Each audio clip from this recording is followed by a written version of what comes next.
இப்போது கல்யாணம் ஆயிடுதுங்க. கல்யாணம் ஆகி கிட்டத்தட்ட 10 ஆண்டுகள் 20 ஆண்டுகள் ஆயிடுது.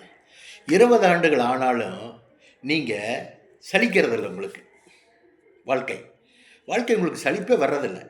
என்னடா வாழ்க்கை அப்படின்னு நீங்கள் நினைக்கிறதே இல்லை.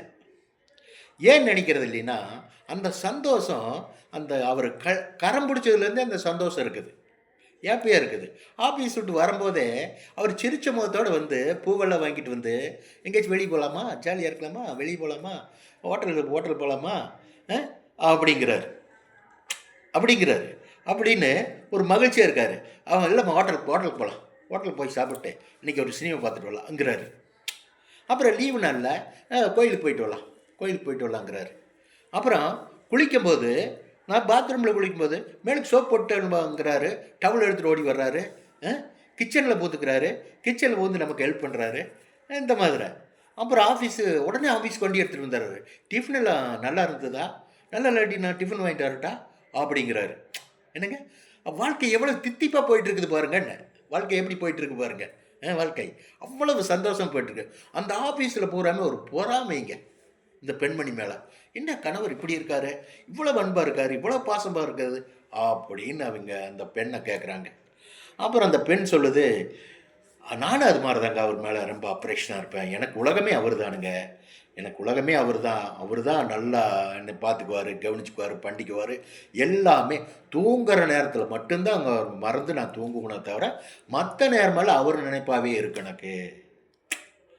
என்னங்க அவர் நினைப்பாகவே இருக்கு. எனக்கு 2 குழந்தைங்க இருந்தாலுமே என் குழந்தைங்க மேலே கூட நமக்கு ஒரு 40% தாங்க. அவருக்கு மிச்ச நேரமெல்லாம் என் கணவருடைய அவருடைய நினைப்பாத்தான் நான் இருப்பேன் அப்படின்னு அந்த பெண்ணு சொல்லுது.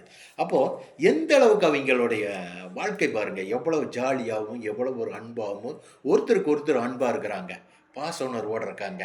என்னங்க